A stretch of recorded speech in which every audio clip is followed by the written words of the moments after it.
Here's why we are covering our rhubarb with a trash can and why you should too. Let's go.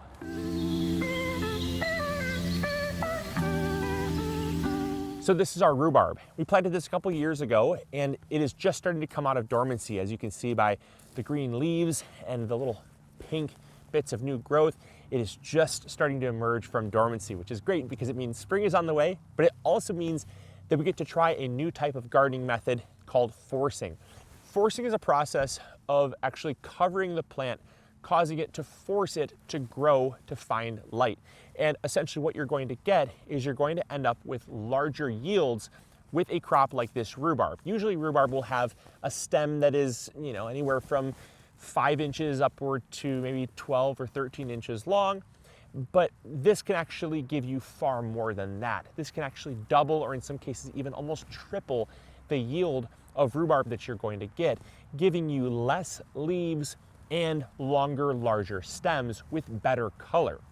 Now, forcing is essentially just that. We're essentially forcing it to find light, and that's where it gets its name. Now, in Europe, when they force their crops, they will often put their crops in what they call a dark house. Now, like we have greenhouses, we have hot houses, they have dark houses.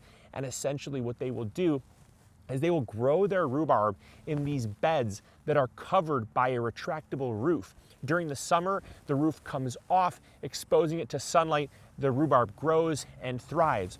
During the winter and late winter, early spring, they will close the roof off and harvest the rhubarb by candlelight, causing all that darkness, causing the rhubarb to grow extremely long, and therefore they can harvest some of the world's most high quality rhubarb that the world has ever seen. And this process you can do at your house, and they have lots. They actually have what they call forcing domes, which are completely opaque clay urns or clay pots that they put over top of their rhubarb, which basically blocks out all the light, and it's made for the home gardener. But you can do it incredibly cheap by just using a trash can. Forcing your rhubarb is as simple as taking a black trash can.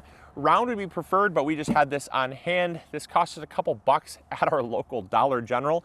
Just pop this right on top of your rhubarb, wiggle it down, and you're definitely gonna weigh this down with something heavy like a brick or a rock, or you could take garden stakes and push them in to essentially pin down the edges of this bucket so that it doesn't blow over. But when you take this and secure it in the soil, you're going to leave this on until you feel like it is necessary to check it. You really want to wait upwards of 5 to 6 weeks before you actually lift it off, because once you lift it off, sometimes it's almost impossible to get the rhubarb back in because the leaves will kind of sprawl all over the place. What you want to do is you want to wait for the weather to warm as well. The rhubarb is just starting to come out of dormancy, and we could put it on right now. It's the best time to do it. But as I said, you may wait upwards of 4 or 5 weeks, sometimes even longer. It's just done by trial and error. The first couple years you try this, you may do it too soon, and that's okay. But ultimately, and sometimes you can put it back in. It's not the end of the world if you can't, but sometimes you can stuff the leaves back in there and pop it back on and leave it for another 3 or 4 weeks. I've heard of some people forcing their rhubarb for up to 8 weeks. So it's not uncommon to wait quite a while, but essentially what you're doing is you are forcing that rhubarb to look for light. There's no light penetrating this. And just like your seedlings get leggy indoors, the same exact stimulus is applied to your rhubarb plant, where it is a stimulant that is forcing those leaves to try to reach to find light, causing that stem to get longer, which is normally a bad thing, but we're only doing it for the time being. And because it's an established perennial root crop, that crown is holding all the energy, it is promoting all that new growth, and then at some point, once the harvest is done, we're going to lift it off, let it get exposed to sunlight, then it'll begin growing and gaining more energy, and it'll be like nothing ever happened. You can also do this with asparagus as well, believe it or not. You can also force asparagus to get that beautiful white asparagus that you see in grocery stores and high-end restaurants. The same exact thing applies to that as well. So that is forcing rhubarb. It is a great way to increase your harvest and have some high quality stalks that your friends are going to be amazed by the next time you make strawberry rhubarb pie. The final thing I was going to mention is that a lot of you write in saying, Luke, I want to grow rhubarb. I would love to add it to my garden. The problem is it is a huge plant and it takes up a lot of space. And I have a very difficult time since I can't move it around, being that it's a perennial. You are correct, you don't want to move it around, you want to plant it and let it go. That's why we have it in this large bed here.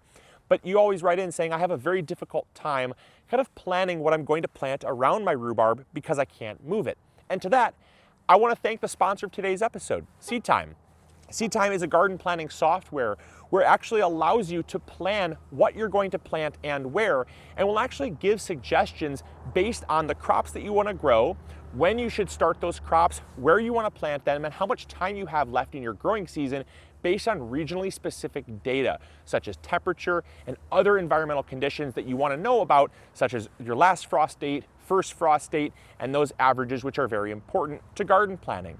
And that will allow you to, in this case, properly plan out a bed around your rhubarb where you could actually put rhubarb. It allows you to drag and drop crops, which I love, into different garden spaces so you can find the best way to maximize the amount of crops in a garden space so you get the most out of your garden. I've been using SeedTime for several years. I absolutely love it. And when they reached out to me and asked if they could sponsor an episode, it was a no-brainer. I said yes, because you do not need a credit card in order to check it out. You can literally head over to seedtime.us. I'll have links in the description box down below. You can check out SeedTime for free, no credit card, no obligation. See everything they have to offer and really experience their incredible garden planning software and great ways to not only plan your garden, but also plan how to get a longer harvest into the season by doing things like crop rotating and succession sowing. So highly recommend checking it out. It is amazing. It's one of the best garden planning softwares out there. And so I want to thank SeedTime for sponsoring today's episode, because not only will it help you to grow more food, but it also will help you to tackle those very difficult garden planning questions, like how do I plant around a perennial which takes up a ton of space in my bed. So with that, I'll have links to SeedTime in the description box down below. And thank you so much, SeedTime, for making this episode possible and making this channel amazing. Now, based on SeedTime's recommendation of what I should plant, this will give you some pretty good ideas if you want to try some interplanting or intercropping ideas around your rhubarb. The first thing that I wanted to try to do was to try to do an early spring planting. So around here, what we're going to do is we're going to plant radishes. Radishes are always kind of the first thing that go in the ground, and they're the first thing to come out of the garden as well. So we're going to plant radishes around the perimeter. And based on SeedTime's recommendation, it said that we could be able to do that with no problem at all, based on how much space a rhubarb plant takes up. But then also, after we pulled out the radishes, we saw how much time we had left in the season, and it actually suggested that we could plant something like beets. So that's what we're going to do. We're going to plant beets on this side right here, which take about 45 to 55 days to mature. And we're going to plant beets along the side closest to you as well.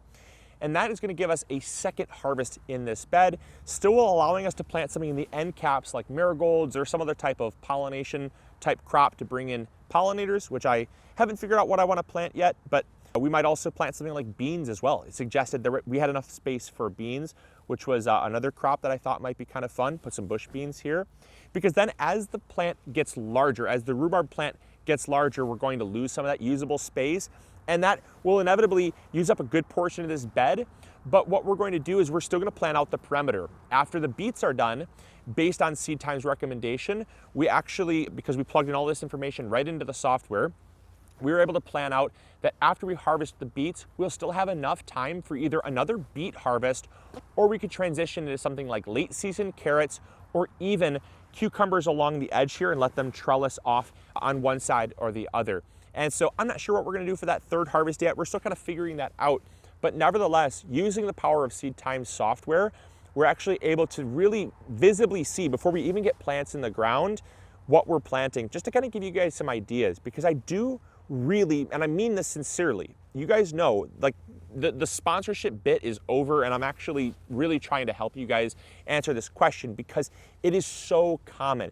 You have a space hog like rhubarb, and it prevents so many gardeners from trying this amazing crop, this incredibly productive, very expensive crop. And simply, if you just properly plan and know how big something is going to get and be able to navigate based on the seasons, you should be able to grow an incredible amount of crops in this space here, regardless of what you're planting. So I hope you guys enjoyed. I hope you learned something new. If you did, make sure to hit the like button. Subscribe if you haven't already. And as always, this is Luke from the MIgardener channel, reminding you to force your rhubarb. And we'll see you all later. Grow bigger. Take care. Bye. Hey, thank you so much for watching today's video. I really appreciate it. If you enjoyed, consider clicking this one. You'll probably enjoy it just as much. I want to thank you for your viewership, because without it, this channel would not be as amazing as it is. Also, if you haven't subscribed, consider subscribing. It's free, and we upload videos every Monday, Wednesday, or Friday. We also have vegetable seeds, fertilizer, or tools. If you need any of those, consider visiting MIgardener.com. Links will be in the description box below. We've got you covered. And as always, we'll see you all in the garden. Take care.